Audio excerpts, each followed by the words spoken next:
I'm being told that our cold opens are too long. Yeah. By who? That's the cruel truth that our producer is saying. So you have 3 words to get us to the episode. It's time. Politics.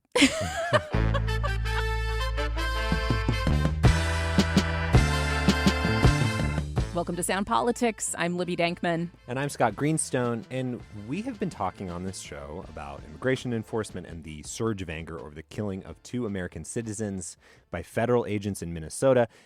As we speak right now, the Senate is wrestling with a big funding deadline to avert another federal government shutdown.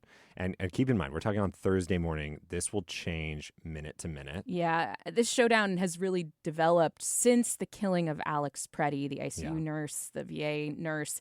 That was this watershed moment where Senate Democrats said, now we are adamant that we won't support funding for DHS, which oversees ICE and Customs and Border Patrol, unless there are these changes baked into the funding bill. But like you said, this is super fluid at this hour. Right. It's changing minute to minute. So today we are going to take the long view and especially address this thing that has come up a lot in the last year, which is, if you believe, as Washington Attorney General Nick Brown does, as academics and many Washingtonians, I think, do, that the nation is sliding towards fascism. If you believe that, what do you do about it? People who are mad about the ICE crackdowns have been, trying different ways to protest the Trump administration's path on immigration enforcement. Yeah, and I don't know about you, Scott, but earlier this week, I started to see more and more people on social media sharing this idea of a nationwide shutdown or a general strike. Some people are calling the idea like an economic blackout to protest ICE. Yeah, I have seen that. It is not the first time in Trump's second term, that has been sort of organized, but it does seem bigger. And I hear it talked about a lot in political and organizing circles right now, not just as a response to this moment, but often this sort of economic shutdown idea is a general response to income inequality, to racial inequities, to many illiberal ills. The answer is we got to strike, general strike. There have been a lot of strikes, though, in America's history, recently and going back over a century. And it is not always clear what they do or if they do much. So today on Sound Politics, that's what we want to get into. What is a general strike? What can it accomplish? We're going to go back to the roots of this phrase, general strike, which it turns out actually takes us to this massive historic strike that happened right here in Seattle. This is me rubbing my history hands together. We are also going to talk to, in the moment, in this present day, a union leader with her take on whether or not to be part of this strike on Friday and whether or not strikes work. And that's when we come back on Sound Politics. And we're back with Sound Politics. Okay, first, let's just get a handle around what's happening this Friday. It seems inspired, at least in part, by what happened in the Twin Cities the day before Preddy was killed, January 23rd. Organizers have a website called nationalshutdown.org where they say, quote, the people of the Twin Cities have shown the way for the whole country to stop ICE's reign of terror. We need to shut it down. On Friday, January 30th, join a nationwide day of no school, no work, and no shopping. So some of the background on that. Last week, there was this huge protest in Minneapolis where it's estimated at least 10,000, maybe as many as 50,000 people were out in the streets calling for ICE to leave the community. We love our cold weather, and we love standing up for our rights. Organizers were calling it a general strike, and reportedly, many businesses did shut down. People were calling in sick to work, stuff like that. It's hard to get a handle on how widespread this was. I talked to a friend who lives in the Twin Cities. He said he didn't encounter businesses that were closed, but he knows closer to where the protest was happening, there were more shut down. And it's hard to quantify how many people skipped work. But unions were a big part of that organizing. So 20,000 people attended a rally at the Target Center where the Timberwolves play. SEIU, American Federation of Teachers, and more labor leaders did speeches there. Some people have compared this to the Minneapolis general strike of 1934, and then also to the Day Without Immigrants, a Day Without Immigrants in 2006, when there was a conversation about, a path to citizenship and immigration reform in the George W. Bush administration. Doesn't that feel like a lifetime ago? Yeah. So this general strike in Minneapolis idea, it's political protest, it's labor action kind of rolled into one. And now the idea appears to be we made a big splash in Minnesota. Maybe that worked a little bit. ICE seems to be sort of retreating a little bit. Trump seems to be a little bit conciliatory. It's time to take this nationwide is the idea. But large-scale strikes, and even the term general strike, has roots in Seattle. The city was the backdrop for a large-scale strike in 1919. That's when 60,000 union members went on strike, 60,000 at a time when Seattle had a population of only a little over 300,000 people. That's wild. So almost everything was shut down, streetcars, stores, for 5 days. The mayor called it a peaceful, quote, revolution. I didn't know anything about this when you brought it up in our meeting the other day, Scott. I mean, think about that. That would be nearly 1 in 5 people in Seattle on strike. I mean, I'm excited to learn more about that, especially with everything happening right now in Minneapolis and beyond. Yeah, it is a really crazy history. I was listening through oral histories last night, and there was one from Longshoreman. Like you do. Just as one does on a Wednesday night. How do you live such a cool life, Scott? Everybody wants to hang out with me. There's one. This one quote stuck out to me. It's really hard to hear because it's really old tape, but this is how Longshoreman Earl George described the city at the time when, firemen were still on duty, but striking workers had formed alternatives to police and garbage pickup. And so he talked about the strike committees. The workers have their own committees that patrol the city, patrol the waterfront.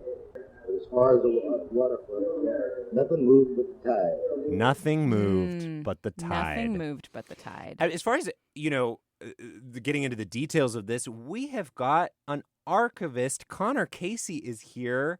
You mean somebody who actually goes through archival tape for a job, not just for fun on a Wednesday night. Okay. Believe it or not, they let me do it for a job, yeah.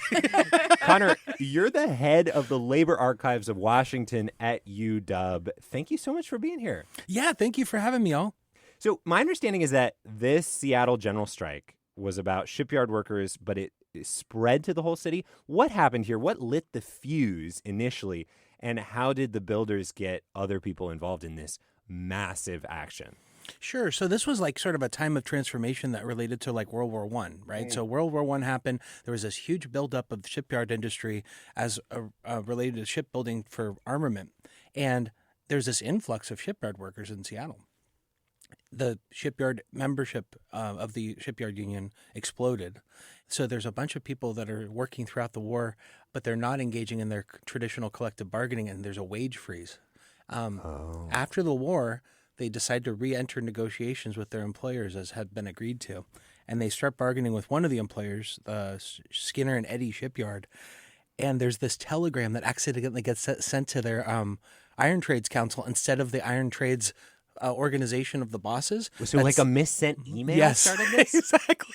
Wow. Somebody accidentally texted the wrong person. Exactly. Oh my God. And it said basically don't negotiate with the unions, basically break the monolith of the employer organization, and threatening to take away federal contracts for shipyard construction if that company did do that. And one of the things I noticed from the oral histories is that some people felt that there was a whole movement among employers at the time to kind of push back on union power, which had been or was growing. That's true. Yeah. And then we'll see that in the aftermath of 1919, there's this huge influx of reactionism in the 1920s with this thing that's called the Open Shop or the American Program, Open Shop Campaign, the American Plan. But I should have asked you how it jumped from the shipyards to a huge chunk of the city. Yes. So the key actor in this is the Seattle Labor Council, which is a federation of 110 local unions who, because they saw that there was an attempt to attack one of their members' rights to bargain, decided to band together to protect that right for collective bargaining in solidarity with their fellow workers that were part of the shipyard's unions. One other really interesting thing was in solidarity, and this is part of an exhibit we did in 2019, the Japanese Labor Association, which was not part of the Seattle Labor Council, also joined in solidarity. They sent representatives to the strike committee that ran the strike, though they didn't have a vote because they were excluded from membership because of white supremacy at the time. Yeah.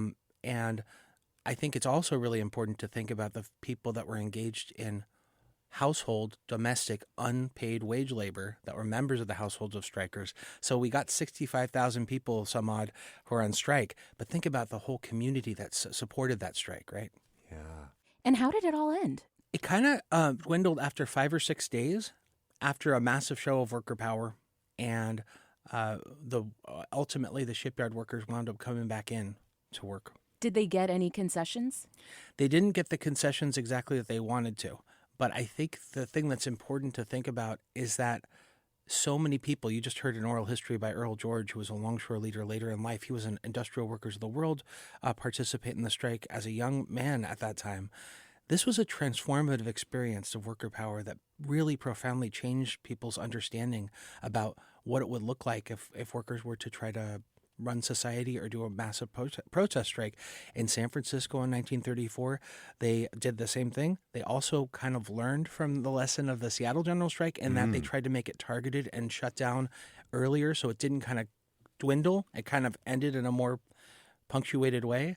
And they had an exit ramp basically planned ahead of time. Yeah, they kind of had learned a bit from those lessons. But despite that, it's often remembered as this really powerful and successful moment of worker solidarity. I want to ask about that because I have another piece of tape from someone who not only, he opposed it at the time, and I believe that kind of it made him, he opposes strikes in general and feels that they just don't work. And I've been interested in this question of whether or not they work. You mentioned the federal government did not increase shipyard worker wages. Dave Beck said that it was bad for, you know what I'm going to play here. He said it was bad for labor. It solidified anti-labor feelings by politicians and the public, crucially. He was a laundry driver who later became the head of the Teamsters. He was against it from the start, just to be clear. And he talked about, this is a piece of tape we'll play, he talked about a headline in the union newspaper. Well, no, I think the overwhelming percentage taken it into miserable failure because the Union Record, which was owned by the labor movement, printed on its front page, where do we go from here? That told the story right there. Nobody connected with it, knew where the hell they were going or how to get there either. So he's talking about a headline on the front page of the Union newspaper, where do we go from here? And he says he thinks an overwhelming percentage of the people who participated in it take it to be a miserable failure. That was the first thing he said. What do you think about that? Well, Dave Beck would be, I would say, there's a whole range of political opinions that are embodied in the labor movement. Yeah. Dave Beck is famous for being sort of a business-minded unionist who was the head of the Teamsters in the Western region and was very famous for having industry-wide agreements. And yes, he definitely didn't want to go on strikes. He was pretty averse to progressive actions.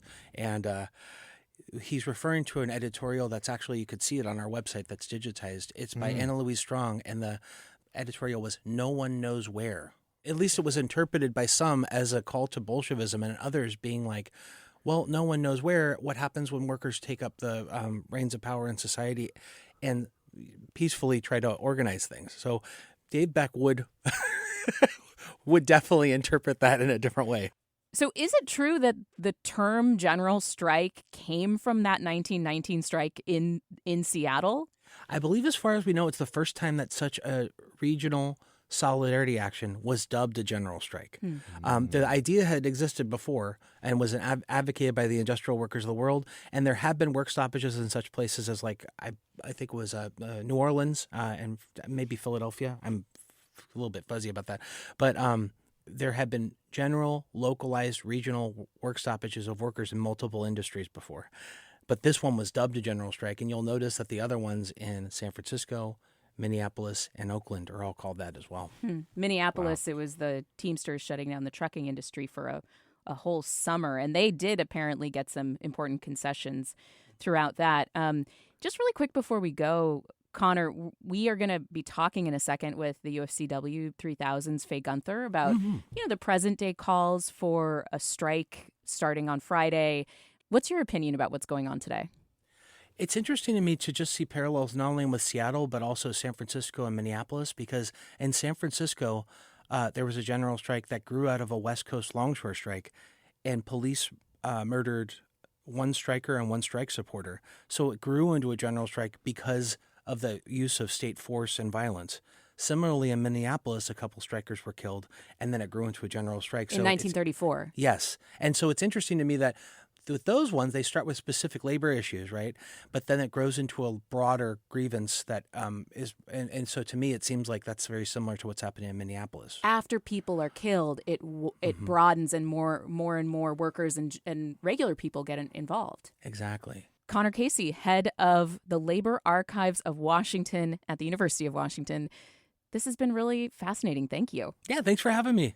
The calls for a nationwide shutdown or work stoppage, general strike, whatever you want to call it, to protest ICE and President Trump's immigration crackdown, they kind of seem to have originated and be growing online. They did not start like that old 1919 strike that we were just talking about with unions, as far as we can tell. But to get a sense of how local labor groups are approaching this, Faye Gunther is here. She's the president of UFCW 3000, which represents 50,000 grocery workers, healthcare workers, and more in Washington and parts of Idaho and Oregon. Faye, thanks for being here.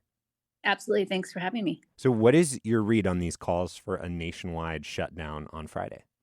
So we support the call, and we know that the only way to actually make real change is to basically take on the corporate power that exists and make sure we're stopping how business is flowing, because it is what people care about the most, whether it's Republicans or Democrats. What they care about the most is the money. And if the money stops flowing, we can make clear demands and make real changes. And if the chambers are calling on the Trump administration to not send ICE agents here or to take the ICE agents out, if Target is doing that, if these big corporations are like, Trump no more, that is who is kind of controlling the Trump administration, and frankly, is controlling a lot of our political parties, both Democrat and Republican.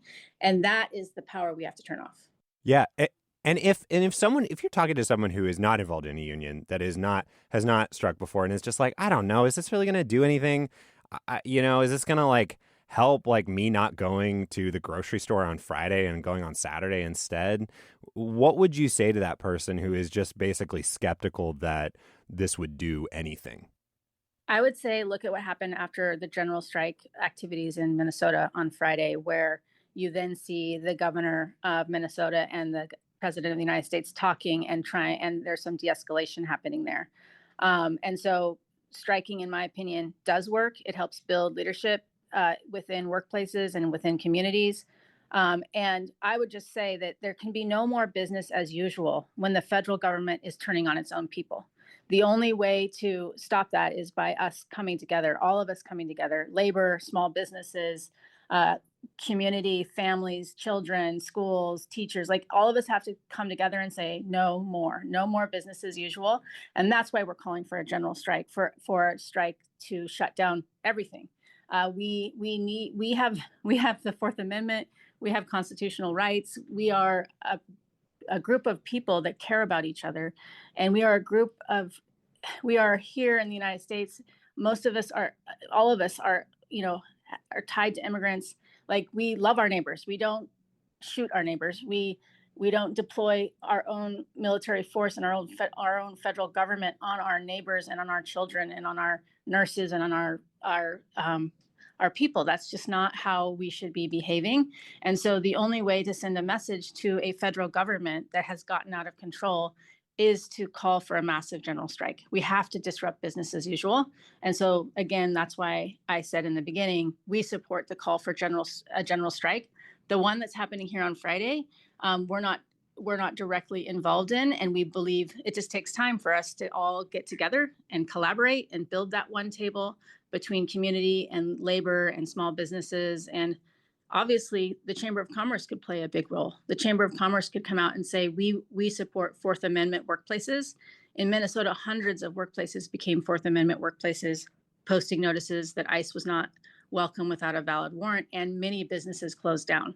And Faye, what is a Fourth Amendment business? What do you mean by that? I'm not familiar with that term. Yes, so Fourth Amendment business, this was a tool used in Minnesota where businesses have private property rights, and they can post that no ICE agent is welcome in their on their property without a valid warrant. And that is what we will be encouraging all businesses in the state of Washington to do. We hope the Chamber of Commerce will join us. Any business can become a Fourth Amendment business. We will be creating window clings that have the language that's necessary to put notice at the front of every business.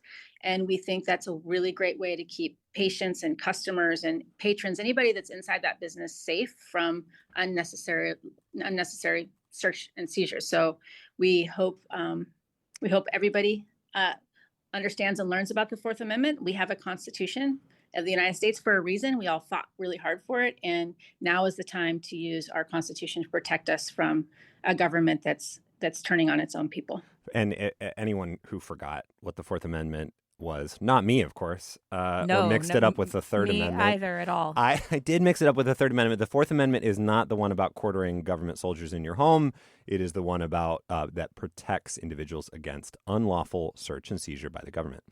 And Faye, I'm curious. So it sounds like you think Friday's action hasn't had enough of a ramp up, like enough planning and enough coordination.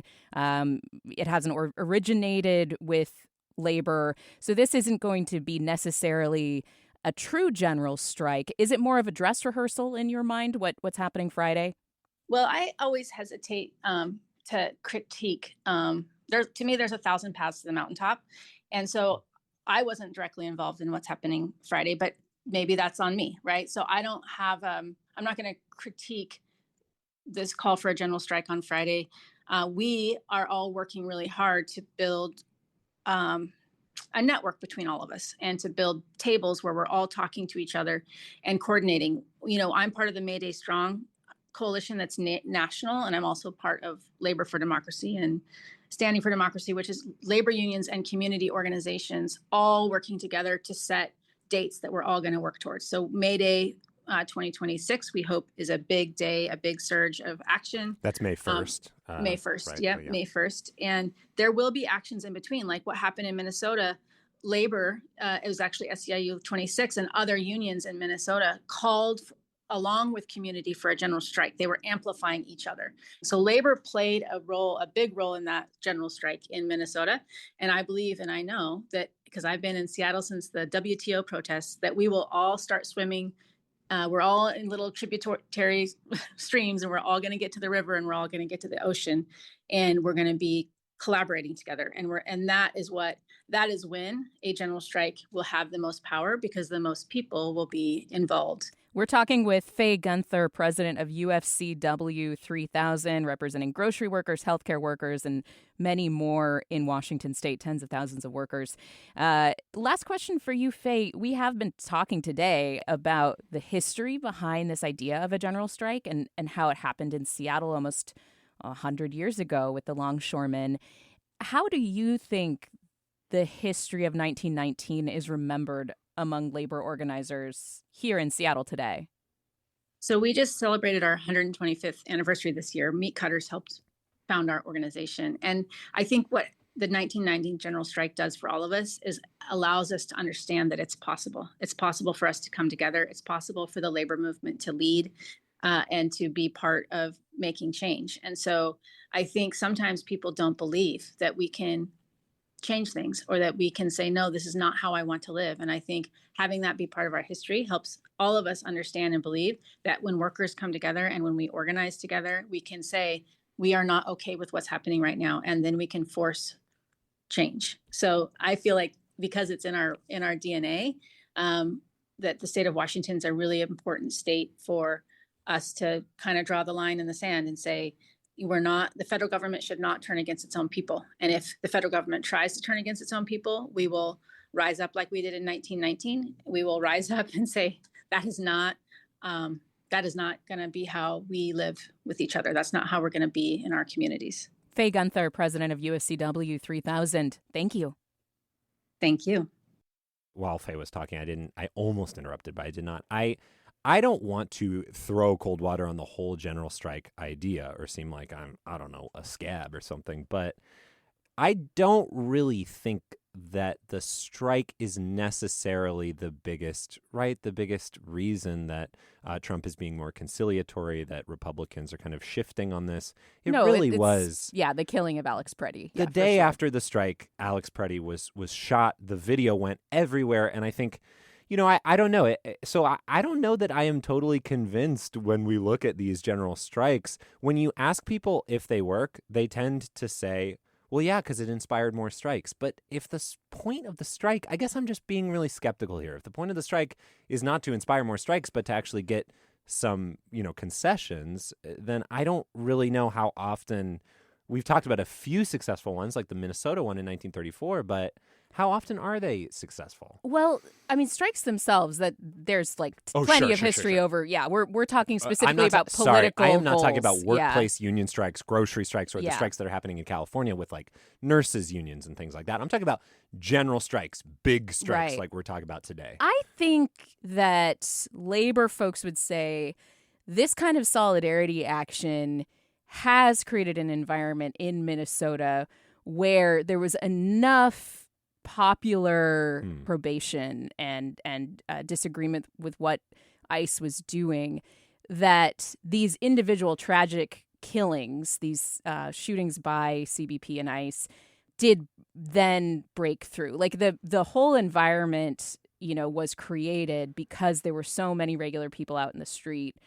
I would say over the years in terms of political goals, sure, a general strike hasn't necessarily overturned election results or changed public policy in a really specific way. But, more generally, the rise of the labor movement in the middle of the 20th century coincided with the New Deal and the efforts to ban child labor and to get a national minimum wage, and everything was happening at the same time as, you saw, basic democratic FDR goals being enacted, and his New Deal coalition had labor as a huge portion of that. So you're saying it all adds up. It's like the general strike on Friday, Alex Preddy's killing on Saturday, and then in the big picture, it all sort of adds together, and it gives you a sense of, oh wait, people are mad enough to not go shopping, to call out sick from work. Maybe I do need to pay attention to this. I understand that, and it's not just a target, a few number of far lefty folks. No, these are more average everyday workers who are participating. Yeah. Sure. And, in this moment where we talked about, there's been a lot of, I started off this week going to a press conference down in Olympia where the governor and the attorney general had more words, strongly worded letters, more condemnation for what's going on in Minneapolis. But it feels like people want more than that. And even if, the governor and the attorney general can only do so much, I think people want to feel like their actions actually matter, to do something. And speaking of that, we just got in our inboxes here a release from the Seattle mayor, Katie Wilson. And, this has just come across our desks, so we haven't really processed this yet. But Wilson has requested, she has ordered that the Seattle Police Department is going to investigate, verify, and document any reports of immigration enforcement activity, and that includes using their body cameras to show up and record what is happening, to verify that they are law enforcement, who they are when they're on scene. And she talked about that idea of the Fourth Amendment businesses, like what we heard from Faye Gunther.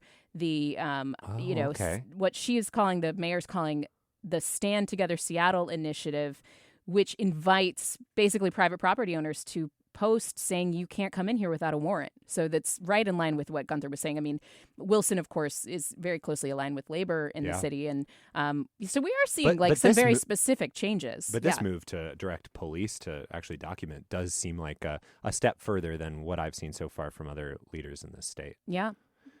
Well, we are going to be reporting on all of this, but for now, that's it for Sound Politics. Yep, that is it for this week. I'm Scott Greenstone. Our editor is Kat Smith. Our producers are Hans Anderson and Gabrielle Healy. And I'm Libby Denkmann. This show, by the way, you might have heard this before. It's only possible because of you listeners. Thank you to everybody who donates and makes this show possible.